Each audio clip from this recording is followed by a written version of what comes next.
নমস্কার বন্ধুরা, আমি সুমিরে আমাদের বাঙালি রান্নাঘরে আপনাদের স্বাগত। আজকে আমি আপনাদের জন্য নিয়ে এসেছি অলিভ অয়েল দিয়ে স্টাফ বেগুন। তাহলে অলিভ অয়েল দিয়ে কীভাবে স্টাফ বেগুন করতে হবে সেটার জন্য আমার লাগবে অবশ্যই একটা বেগুন। এখানে নিয়েছি আমি একটা গোটা বেগুন, নিয়েছি একটা পেঁয়াজ কুচি, 4 কোয়া রসুন কুচি, গোলমরিচের গুঁড়ো, সন্দক লবণ, মনে রাখবেন সন্দক লবণ, এমনি লবণ নয়। নিয়েছি দারচিনি গুঁড়ো, নিয়েছি শুকনো লঙ্কা, কাশ্মীরি শুকনো লঙ্কা, রেড চিলি কাশ্মীরি, আর নিয়েছি জিরে পাউডার। তাহলে এবার আমি কি করব, প্রথমে বেগুনটাকে আমি হাফ করব।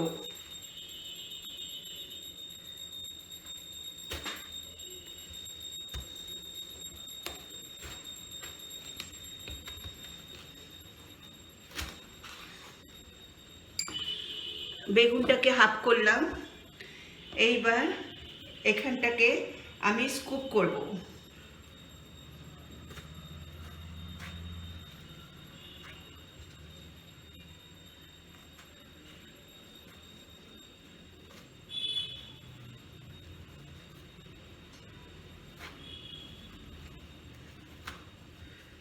স্কুপ করব মানে এটাকে আমি কিন্তু ফেলে দেব না,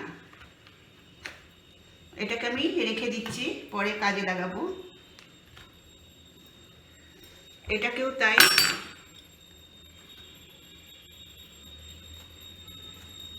খুব যে বেশি ডিপ স্কুপ করতে হবে তার কোনো মানে নেই, জাস্ট ওই মশলাটাকে এর মধ্যে পুরবো বলে সেটুকু রাখা। মশলাটা পরে পুরোটাতেই দিতে হবে।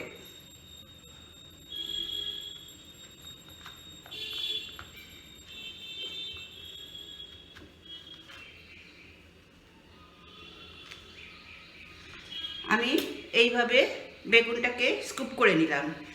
এইবার একটা বোল নিলাম, বোলের মধ্যে অলিভ অয়েল, অবশ্যই অলিভ অয়েল দিয়ে স্টাফ, যখন অলিভ অয়েল, এমনি অয়েলে কিন্তু সেই টেস্টটা আসবে না, না সর্ষের তেলে আসবে না সাদা তেলে আসবে, এটায় অলিভ অয়েল দিতে হবে। অলিভ অয়েল দেবো আমি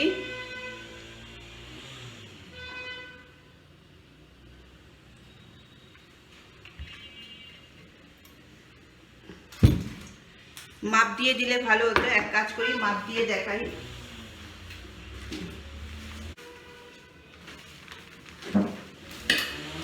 বাড়িতে যদি এরকম স্পুন থাকে ভালো, এরকম না হলে কিনে নেবেন।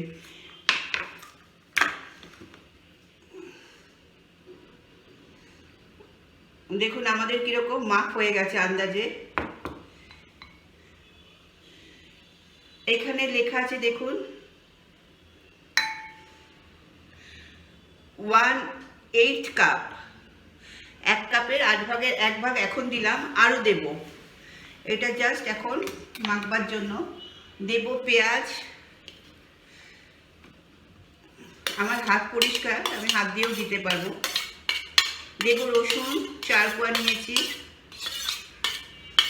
একটা বেগুনের জন্য একটা মিডিয়াম সাইজের পেঁয়াজ, 4 কোয়া রসুন নেব। গোলমরিচ, এখানে কিন্তু গোলমরিচ দিচ্ছি হাফ টিস্পুন, আপনারা ইচ্ছে করলে যে যেরকম খাবে। আমি হাফ টিস্পুন মতো দিলাম, একটুখানি রেখে দিলাম, যদি লাগে পরে দেব। সন্দক লবণ হাফ টিস্পুন, দারচিনি গুঁড়ো 1 টিস্পুন,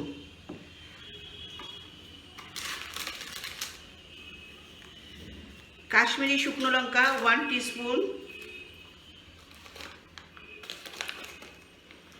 জিরে গুঁড়ো 1 টিস্পুন। গোলমরিচ গুঁড়োটা আপনারা পরে যদি বেশি ঝাল খান দেবেন, নাহলে দেবেন না। এবার এটাকে ভালো করে আমি মাখবো।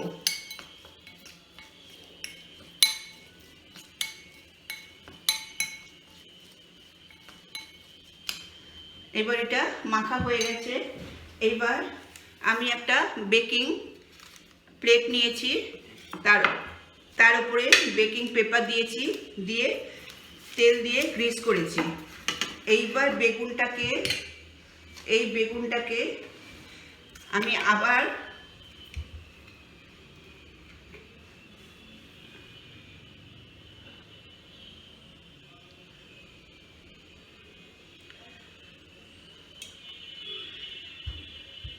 আবার 1/8 কাপ তেল নিলাম। এটা কিন্তু তেল লাগে।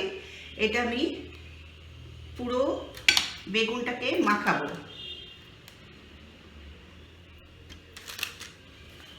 হাত দিয়ে মাখাই, কারণ দুপাশেই মাখাতে হবে।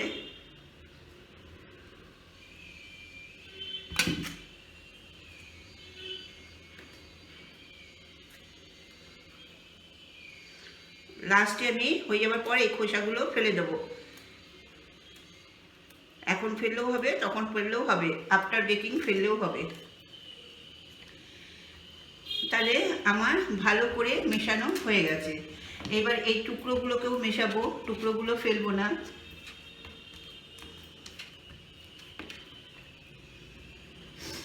এইবার এর মধ্যে এইগুলো আমি দিয়ে দেব।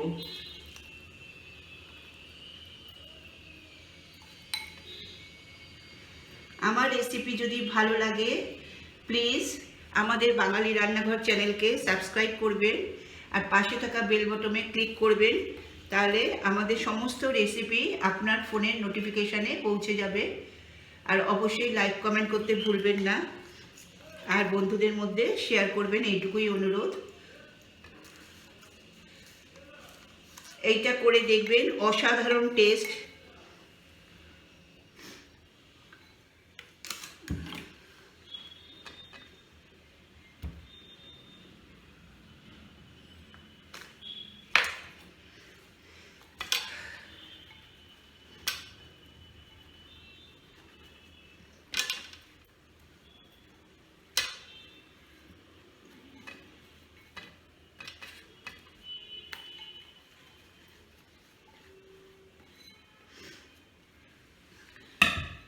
দেখুন মাখানো হয়ে গেছে। এবার এটার উপরে এটা দিয়ে রাখবেন। এটা না দিলেও চলবে, পাশে রাখলেও হবে, কোনো অসুবিধা নেই। এর উপরে আবার আমি তেল দেব 1/3। আবার এতে 1/8, তার মানে 3 বার দিলাম। এতে তেলটা বেশি লাগে। এই ওপর দিয়ে তেল দিয়ে দেব।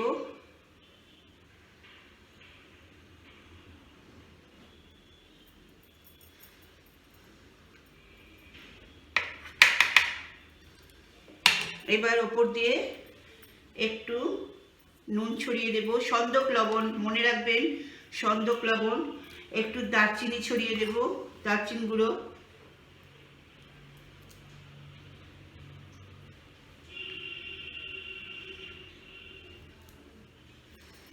ব্যাস, এবার এটা আমি 180 ডিগ্রি সেন্টিগ্রেডে 45 মিনিট বেক করতে দেব। আপনার ইচ্ছা করলে কুকারের মধ্যে বসিয়ে করতে পারেন, কোনো অসুবিধা নেই। দেখতে পাচ্ছেন নিশ্চয়ই, এখানে আমি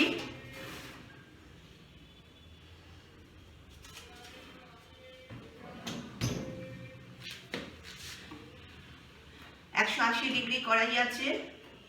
এখানে আমি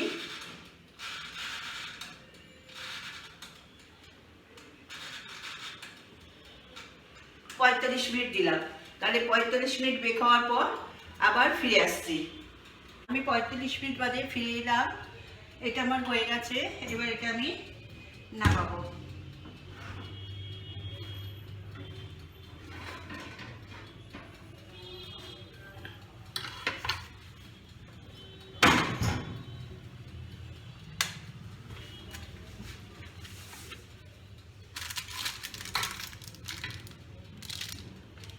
দেখুন আমার অলিভ অয়েল দিয়ে